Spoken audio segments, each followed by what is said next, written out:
बिस्मिल्लाहिर्रहमानिर्रहीम। अस्सलाम वालेकुम नाज़रीन, मैं अहमद फ़वाद हूँ और आप मेरा यूट्यूब चैनल देख रहे हैं।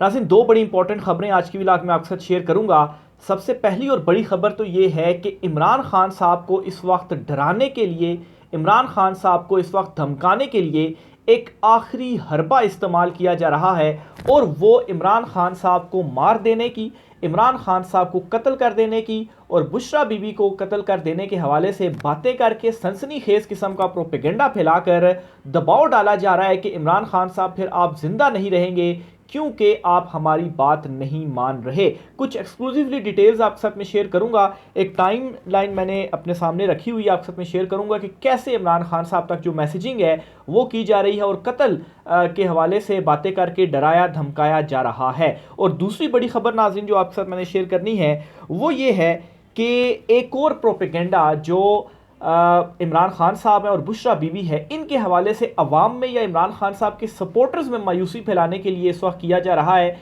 कि इमरान खान और बुशरा बीबी इस वक्त जेल में बहुत ही बुरे हालात में हैं। इस पर भी कुछ तफसीलात एक्सक्लूसिवली आपके साथ में शेयर करूंगा। और आखिर में नाजरीन, मौजूदा हुकूमत कन्फर्म जा रही है और ये जो दो प्रोपेगेंडे मैंने आपको आगाज़ में गिनवाए ये इसी वजह से किए जा रहे हैं कि वक्त बहुत कम है, हुकूमत जल्द गिर जाएगी और इनके अपने जो तज्जियाकार हैं या आप उन्हें खुद साख्ता तर्जुमान GHQ कहें, वो ये बातें कर रही है कि एस्टेब्लिशमेंट का जो एजेंडा था उस पर ये पूरा नहीं उतर रही। तो अब ये जो हुकूमत है इसकी बहुत जल्द छुट्टी होने जा रही है। इस पर भी कुछ एक्सक्लूसिव डिटेल्स आप साथ में शेयर करूंगा।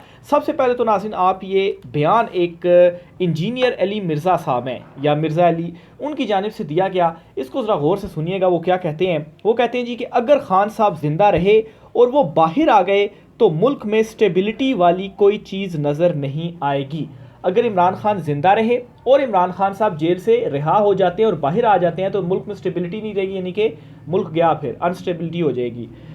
और ये बात फौज को भी पता है, इसलिए वो अंदर हैं। यानी कि इमरान खान अगर ज़िंदा रहते हैं या इमरान खान बाहर आते हैं, ज़ाहिर सी बात है ज़िंदा रहेंगे तो वो बाहर आएंगे तो मुल्क में स्टेबिलिटी नहीं आएगी और ये बात फ़ौज को पता है, इसीलिए इमरान खान साहब जेल में हैं। यानी कि इमरान खान साहब फ़ौज की वजह से जेल में हैं या GHQ की वजह से जेल में, आप ये कहना चाह रहे हैं इंजीनियर साहब। और इस चीज़ का जो दूसरा मतलब निकलता है वो ये कि इनडायरेक्टली इमरान खान साहब को कत्ल करने के हवाले से भी ये बात की जा रही है कि इसका हल फिर सिर्फ यही है कि इमरान खान रहेगा और ना ही वो बाहर आ पाएगा और ना ही मुल्क में अनस्टेबिलिटी रहेगी। तो एक तो ये चीज़ आपने अपने जहन में रखनी है और याद रखिए कि इंजीनियर मिर्ज़ा जो हैं उनकी भी अच्छी खासी ऑडियंस है। तो एक तो इमरान खान साहब के हवाले से इनडायरेक्टली जो धमकी आप इसको कह दें, मिर्ज़ा साहब जो हैं वो ये बात कर रहे हैं। दूसरे नंबर पर आपको यहाँ पर मैं रोकते हुए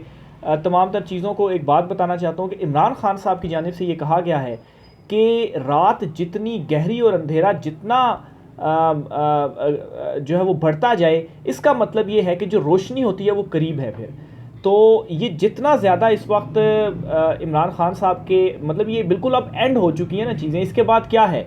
यानी कि इमरान खान को अगर खुदा ना खास्ता कत्ल कर दिया जाता तो फिर उसके बाद क्या है? बस यही है ना, ख़त्म। पाकिस्तान तहरीक इंसाफ तो कुछ भी नहीं है ना, ये तो इमरान खान है। इमरान खान है तो पाकिस्तान तहरीक इंसाफ है, अदरवाइज़ पाकिस्तान तहरीक इंसाफ क्या है? कुछ भी नहीं है इमरान खान के अलावा।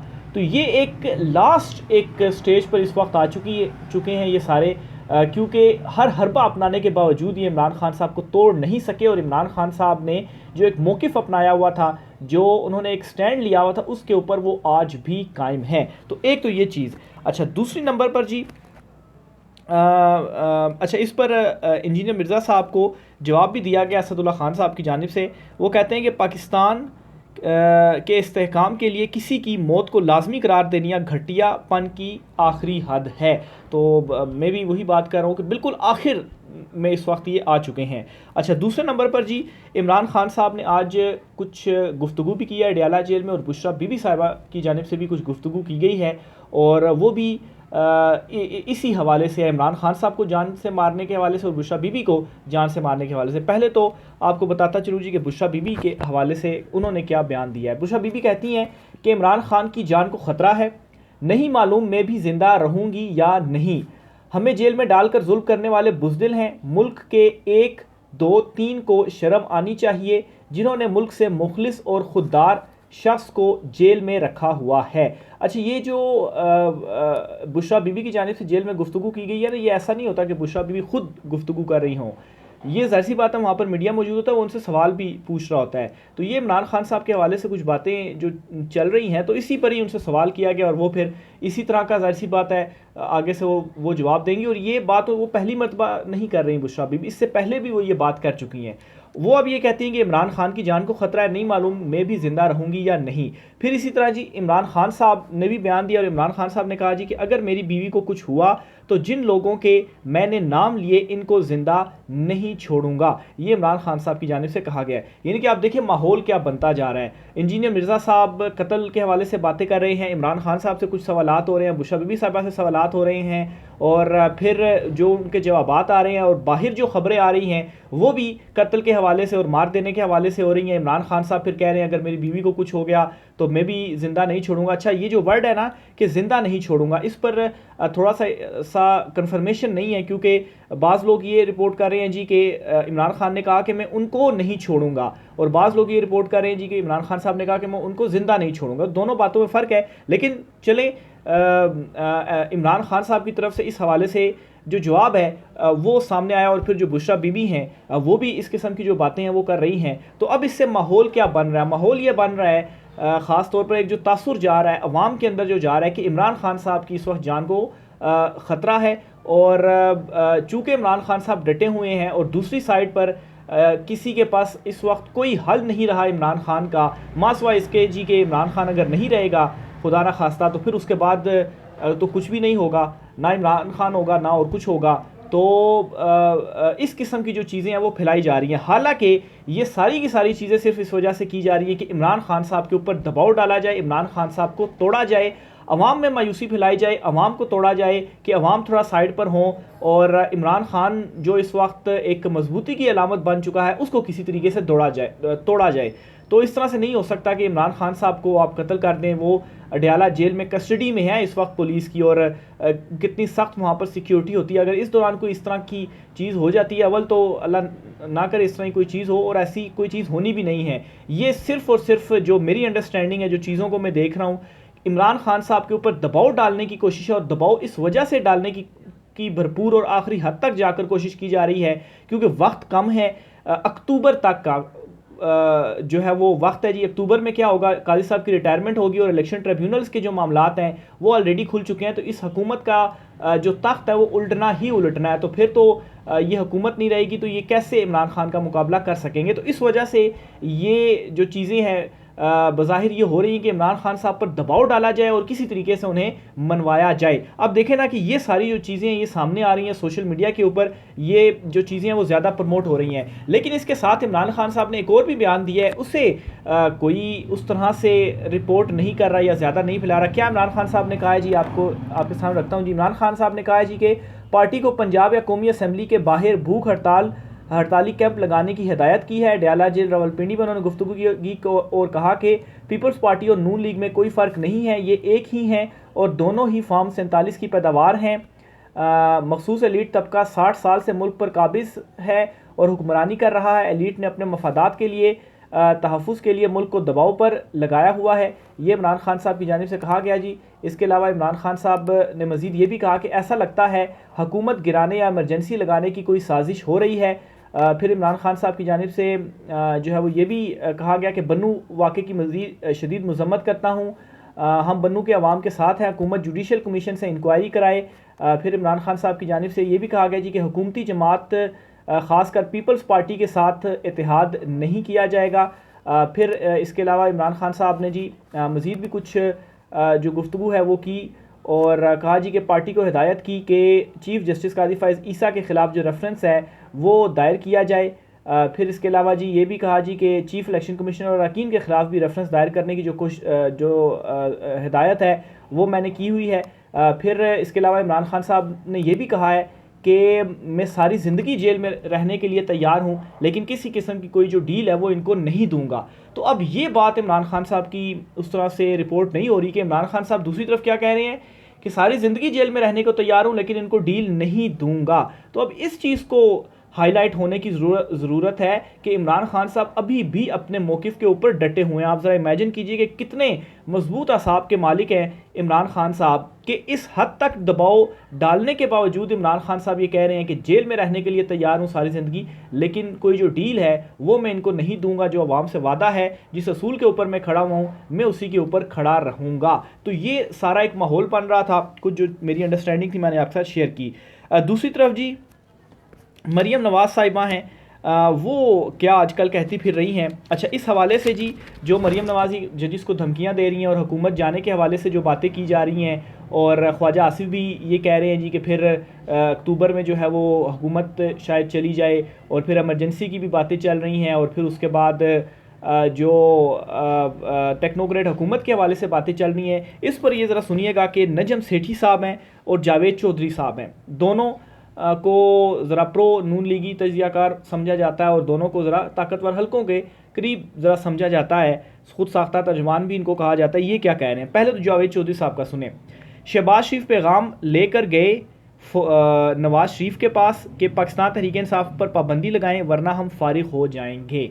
और फिर उसके बाद नवाज शरीफ ने क्या किया जी कि ये अनाउंसमेंट भी कर दी, और अता तारड़ ने जो है वो प्रेस कॉन्फ्रेंस की, और फिर उसके बाद इसहाक डार को इससे जो यू टर्न था वो लेना पड़ा। यानी कि जो ताकतवर हलके हैं ये जिन्होंने शहबाज शरीफ को चुनतखब किया, वो भी इनको ये डरा रहे हैं कि ये पीटीआई के ऊपर पाबंदी लगाएंगे तो फिर आपकी जो हुकूमत है वो फारिग हो जाएगी, और अगर फारिग हो गई तो फिर सब कुछ आपके हाथ से निकल जाएगा।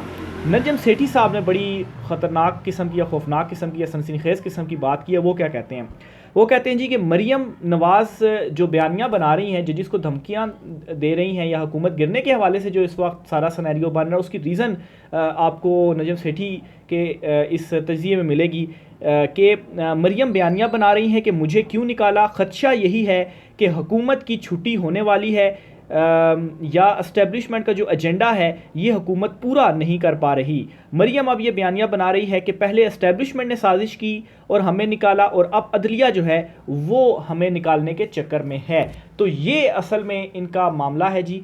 इनको जब अपनी हुकूमत जाती हुई दिखाई दे रही है तो एक तरफ तो भरपूर दबाव इमरान खान साहब के ऊपर इस वक्त डाला जा रहा है, और दूसरी तरफ क्या हो रहा है जी कि ये भी बयानियाँ बना रहे हैं कि भाई हमें पहले इस्टेब्लिशमेंट ने निकाला और अब जो है वो हमें अदलिया निकाल रही है, ताकि हमारी हुकूमत जो कि गिरनी ही गिरनी है, लेकिन उसके बाद हमारे पास ये बयानिया होगा कि हमें अदलिया ने निकाला। इसीलिए तो देखें अदलिया को धमकियां दी जा रही हैं, जजिस को धमकियां दी जा रही हैं, हालांकि मखसूस नशिस्तों का फैसला इन कानून के मुताबिक दिया गया है। इलेक्शन ट्रिब्यूनल में जो अब chief justice Lahore high court justice Aliya Neelam साहिबा हैं वो भी डट गई हैं, और ट्रिब्यूनल उन्होंने कायम रखे हैं, और वही ट्रिब्यूनल जब समातें करेंगे और ट्रिब्यूनल ने आगाज़ भी कर दिया, गालबन 21 तारीख को पहला केस भी अब लाहौर हाई कोर्ट के जो ट्रिब्यूनल हैं वो सुनेंगे, और फैसला ज़ाहिर सी बात पीटीआई इमरान खान साहब के हक़ में आना है। क्यों आना है, क्योंकि फॉर्म 45 उनके पास है नहीं, और वो तो जाली फॉर्म 47 की पैदावार हैं। तो जब उनके हक़ में आएगा तो नशिस्तें सारी इनसे निकल जाएंगी, तो हुकूमत खुद ब खुद ही गिर जाएगी। तो इसलिए एक तरफ ये बयानिया भी बनाया जा रहा है कि अब हमें अदलिया निकाल रही है साजिश करके, तो एक कल हम अवाम में जाएंगे तो कुछ बयानिया हमारे पास हो, लेकिन दूसरी तरफ आखिरी हरबे इमरान खान के अगेंस्ट इसलिए अपनाए जा रहे हैं क्योंकि इनको ये मालूम है कि ये जो हुकूमत है ये ज़्यादा से ज़्यादा अक्टूबर तक आप कह सकते हैं, ये चले नवंबर तक का दे दें, तो वक्त बहुत कम है। इसलिए इस कम वक्त में ही हमने किसी तरीके से अगर इमरान खान डील दे दे या इमरान खान को हम तोड़ दें तो वो हमारे लिए बेहतर है। तो इसी वजह से ये आखिरी हद है जो ये कत्ल के हवाले से इमरान खान साहब के और बुशरा बीबी के जो मैंने आपके सामने कुछ जो चीज़ें रखी हैं ये इस वक्त फैल भी रही हैं। आगे चलते हुए जी इमरान खान साहब की जानिब से मज़ीद ये भी कहा गया कि अदम एतमाद तहरीक अदम एतमाद समेत किसी मसले पर पीपल्स पार्टी से हम कोई बात नहीं करेंगे। पीपल्स पार्टी की जानिब से इस मामले पर भी कहा गया था जी कि हम अदम एतमाद के लिए भी तैयार हैं, बस पाकिस्तान तहरीक इंसाफ हमारे साथ मिल जाए। तो पीपल्स पार्टी अपनी तरफ से होशियारियाँ करती रही, लेकिन ये होशियारियाँ सिर्फ उनकी नून लीग के साथ ही चल सकती हैं क्योंकि दोनों के एक दूसरे के साथ मफादात जुड़े हुए हैं। तो खान साहब ने पहले ही इनकार कर दिया जी कि कोई अदम एतमाद की तहरीक भी हम इनके साथ मिलकर नहीं लेकर आएंगे। मखसूस नशिस्तों के फैसले के ख़िलाफ़ जो नज़रसानी दरख्वास्त है वो छुट्टियों के बाद सुनी जाएगी। जो 3 रुकनी कमेटी है जजिस की उसका जो इजलास हुआ था उसके आज मिनट्स जारी कर दिए गए हैं और मैंने आपको खबर दी थी कि इन मिनट्स में 2-1 से फैसला हुआ था। काजी फायद ईसा चीफ जस्टिस जो थे वो ये कहते हैं जी कि जल्दी से ये दरखास्तें मुकर्रर की जाएँ, और यहाँ तक उन्होंने कहा जी कि अगर ये केस मुकर्रर ना किया गया तो इंसाफ के तकाजे पूरे नहीं होंगे। और जस्टिस मुनीब अख्तर और जस्टिस मंसूर अली शाह साहब ने कहा एक तो तफसीली फैसला नहीं आया और जजेस छुट्टियों पर हैं, तो ये छुट्टियों के बाद ही केस समाअत के लिए मुकर्रर होगा, अभी इसको मुकर्रर नहीं कर सकते। तो इसकी जो तस्दीक है वो भी आज हो गई है, क्योंकि सुप्रीम कोर्ट की जानिब से उस कमेटी के जो मिनट्स हैं वो जारी कर दिए गए। उसमें भी यही तमाम बातें हैं जो पहले भी मैं आपके सामने रिपोर्ट कर चुका हूँ और अभी दोबारा भी मैंने कुछ चीज़ें रिपीट की। राय का साथ कीजिएगा। आज की व्लॉग से इतना ही, इजाज़त दीजिए, अल्लाह हाफिज़।